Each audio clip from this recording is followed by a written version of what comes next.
Hello everyone, Silent here and welcome back to another Minecraft video. Today I'll be showing you 18 secret features in Minecraft 1.18. The Caves and Cliffs update is finally here and it brings so many different features to Minecraft. However, the changelogs are rather short and it's had a long development period, so there is a lot of things that you might have missed or just completely forgotten about.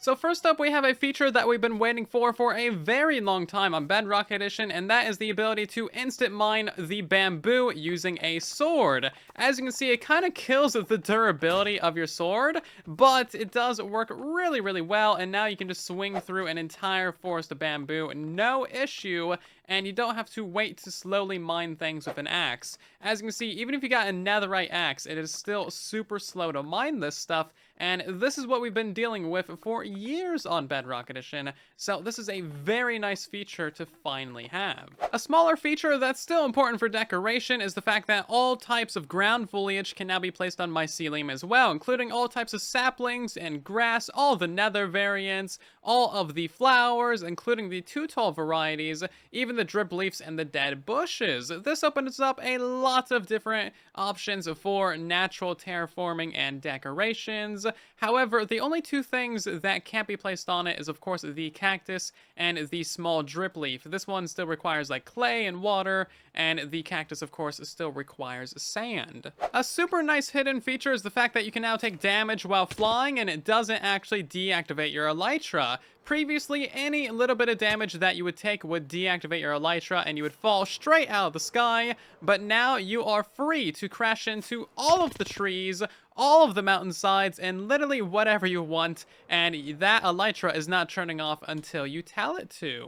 Axolotls now only spawn in the lush caves, so if you want to get yourself a cute little axolotl, you're gonna have to go caving, find yourself a lush cave biome, and then scoop one up. Luckily, there's also a bunch of tropical fish in the lush caves now, so they're gonna be pretty easy to lure and to breed up as well. Tropical fish will now also pathfind and run away from axolotls, so if we summon in one of these guys, as you can see, the fish are actively running away from it and trying to escape.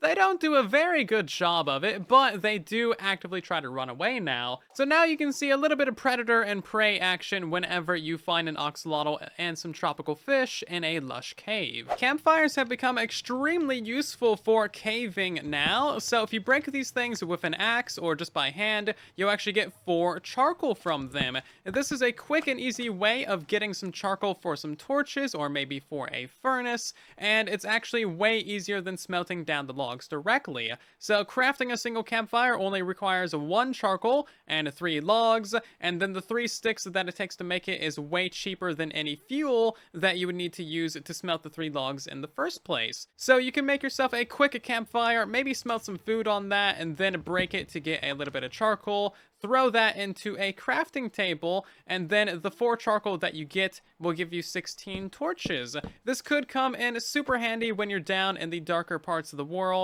1.18 is the update of copper. For example, breaking a regular ore without Fortune 3 can give you anywhere from 2 to 5 of the raw copper, meaning that you can get 2 additional ingots per copper ore that you mine now. And of course, mining this stuff with Fortune 3 still increases your drop rate. As you can see, we just got 30 ingots from 5 copper ore. And mining a single copper ore can give you 20 ingots if you have Fortune 3. So make sure you are fortuning that copper. Copper crafting has also gotten a massive boost in 1.18 as well. Normally, when you try to craft some cut copper blocks, it's going to be 1 block of copper to 1 cut block of copper, so it's exactly 1 for 1. However, if you put these things into a stone cutter, it is 1 to 4. So a single block of copper will make the same 4 blocks of cut copper. Or you can put in 1 full block and get 8 slabs, for example. And you can even do this for stairs as well, getting 4 stairs from a single block.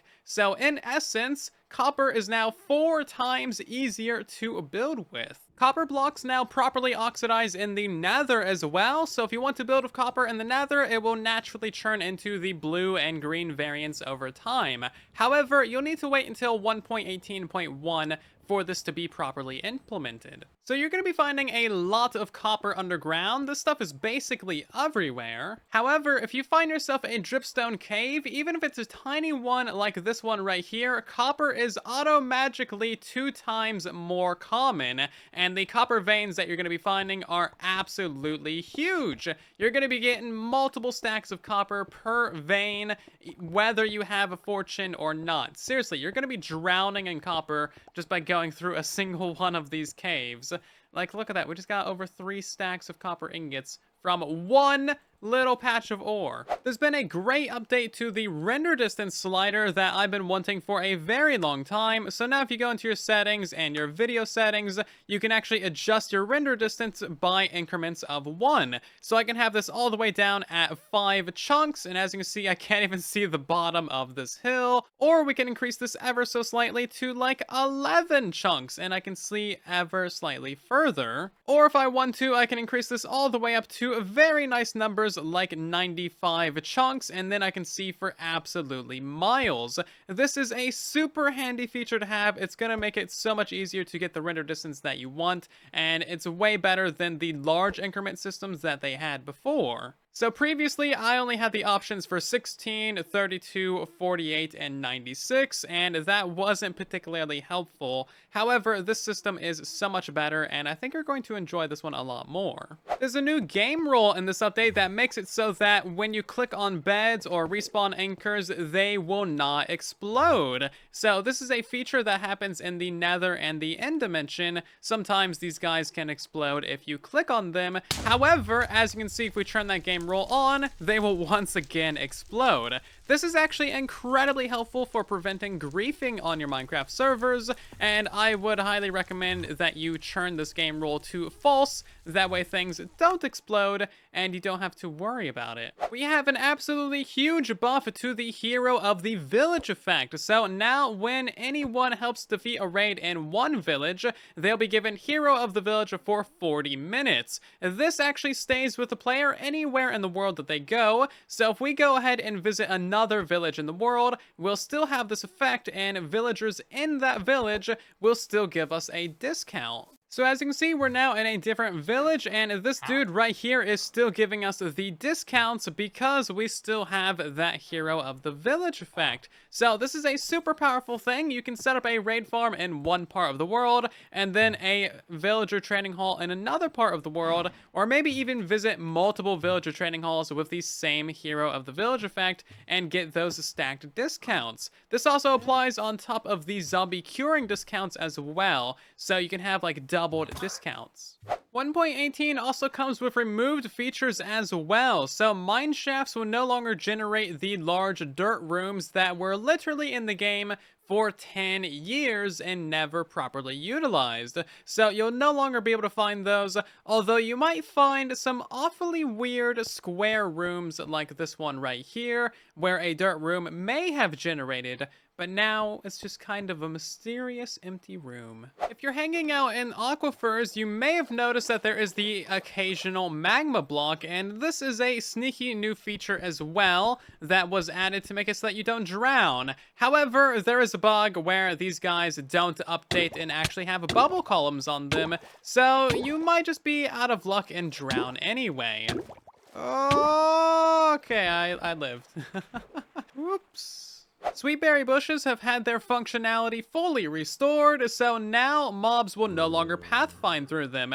As you can see, this zombie is going to stop dead right here at this berry bush, so this means that you can encircle your entire base or build in some berry bushes, and that will keep out swarms of mobs, which is incredibly convenient. It's worth mentioning that the berry bushes have to be fully grown, with the berries or without them. If you just have the tiny, freshly planted berry bush, that's not going to do anything anything at all, they will walk right on through that. There's also a small secret feature regarding super flat worlds. So if you scroll down and you select the super flat variety and load up a brand new one in the 1.18 update, the very bottom of this world is actually going to be way down at the -60 coordinates. So if we turn on coordinates, as you can see, we're now down at -60. So this means that you can build all the way up to 320, I believe, and that just gives you a lot more room to work with. Just to show you how much verticality that is, we're currently at Y 320, and if we were to fall all the way down